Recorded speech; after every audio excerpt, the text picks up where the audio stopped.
So Joe Biden released an ad that I think is pretty good. I think it's pretty devastating. I haven't given him much credit over the election cycle so far, but, you know, I think this highlights a direction that could work because it's a little too much to deny. It's hard to deny. So let's take a look and then we'll discuss.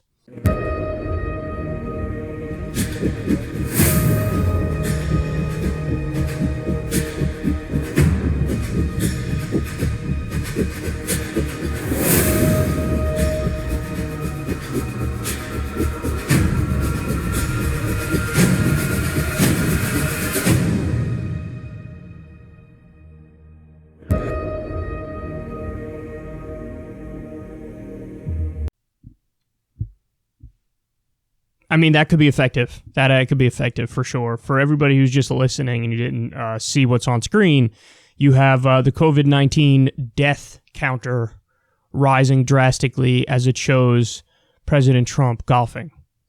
And, you know, hypocrisy seems to not impact Trump. It's like water off a duck's ass, but there are countless examples of him like calling into Fox and Friends and old videos and tweets and everything where he attacks Obama for golfing, even going as far as to say when there were like 2 Ebola cases in the country, like, how dare he?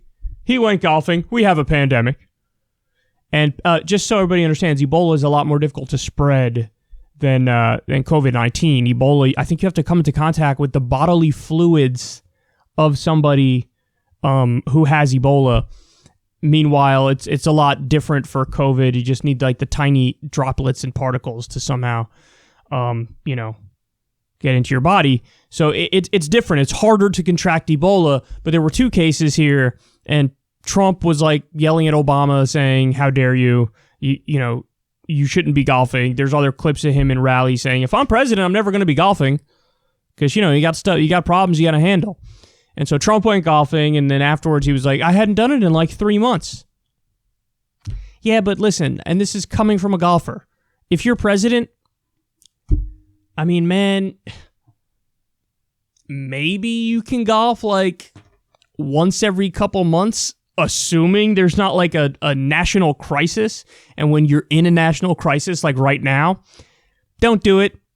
Don't do it. It is true that he happened to golf like right as we're crossing that 100,000 death threshold for the pandemic. And that really does show this kind of like nonchalant approach to it and attitude to it. Almost like, well, it was going to happen, so what am I supposed to do here? And it's like, when you're the president, that's really not a message you should send. That's really not something you should do. And it does come across as incredibly self-centered at a time when we need somebody who's a steady hand leading the country. And, the problem is, and we've alluded to this previously, Trump has an issue here. He doesn't come across well in a crisis. Like, I get that the whole I'm a populist, I'm a bomb thrower thing works when we're not in a national emergency. But when we're in a national emergency, the prevailing sentiment in the country is not necessarily to throw a brick through the window of the establishment. The prevailing sentiment in the country is we need like a calm, smart, daddy figure to soothe the country and let us know, I got this on lock, I got it under control, I'm going to handle it. And people want that steady hand of leadership. And Trump, no matter how hard he tries, he can't come across as that steady hand of leadership. He comes across as the bomb thrower. So the political moment is like uniquely crafted to be bad for him. It really is. And what Biden is doing, what his team is doing with this ad, is really hammering home the idea that, yeah, of course this guy can't lead in a crisis. What, are you kidding me? And I think that lands. I think that works.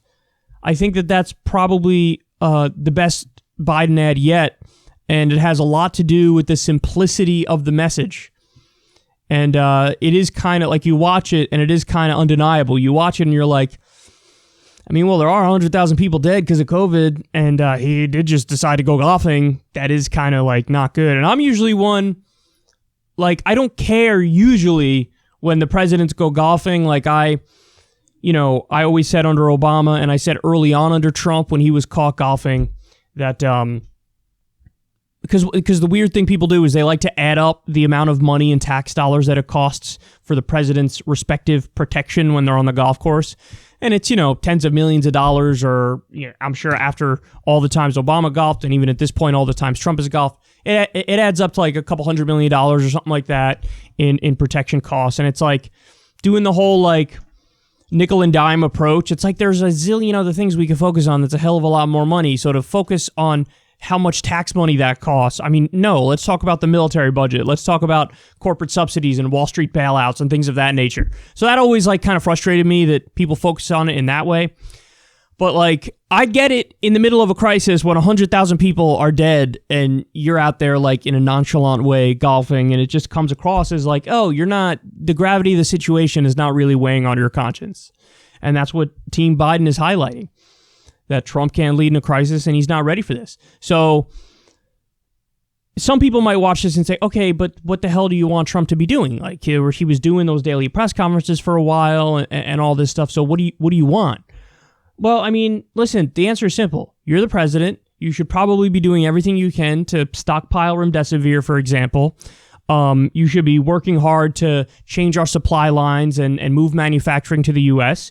You should be stockpiling ventilators, perhaps for the next crisis, because now we learned, wow, it's not good to be caught behind the eight ball when a pandemic hits. You should be using executive orders and emergency powers to help working Americans who can't pay the bills. I mean, they should have done a UBI. They should have done a rent and mortgage freeze. There's a million things that could have been done on top of what we already did. And what they did is they focused all their attention and all their energy on propping up the stock market and bailing out Wall Street and bailing out corporations. And everybody else is getting screwed. And like, you didn't do anything for your average American, and then you left. So that's, you look like a fraud, because that's the action. Those are the actions of a fraud. And I'm not letting Nancy Pelosi and Chuck Schumer off the hook. They're just as bad.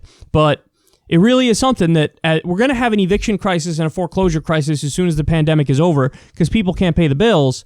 And these guys are all willy-nilly about it. Hey, we propped up the stock market and we bailed out the corporations. What more do you want from us? What I want from you is UBI. What I want from you is Medicare for all. What I want from you is a rent freeze and a mortgage freeze. So it's the idea that he did enough, or that he led in a strong way, or whatever, utter nonsense. Complete and utter nonsense. None of them led. None of the Republicans led. Trump didn't lead. Nancy Pelosi didn't lead. Chuck Schumer didn't lead. They propped up their donor base by letting them loot the Treasury.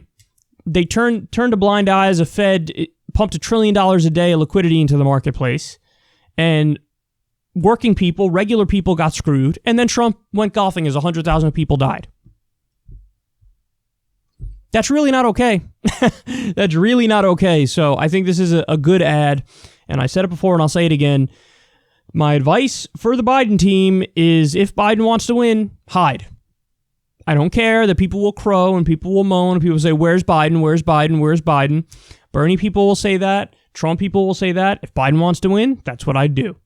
Because the more people have seen Trump in this crisis, the more they don't like it. Because he doesn't have that ability to notch it down a couple gears and stop like accusing MSNBC hosts of murder on Twitter as there's a pandemic ripping through the country.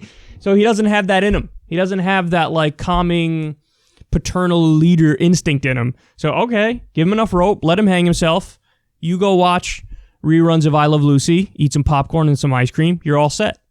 It worked in the primary. It could work in the general. That's what I would do. But definitely stop giving people more ammo to come after you like they did with the Breakfast Club interview, where Biden, of course, shoved his foot in his mouth 1,000 times because he can't talk because he's in cognitive decline. And he told black people, you ain't black if you don't want to vote for him. I mean, all this stuff is so obvious. Just hide him and you're going to probably be okay and you could win. I'd rather take my chances on letting Trump hang himself than Biden doing a good job the rest of the time. But anyway, I think this is a solid ad. This is probably his best ad yet, and we'll see what kind of an impact it has moving forward.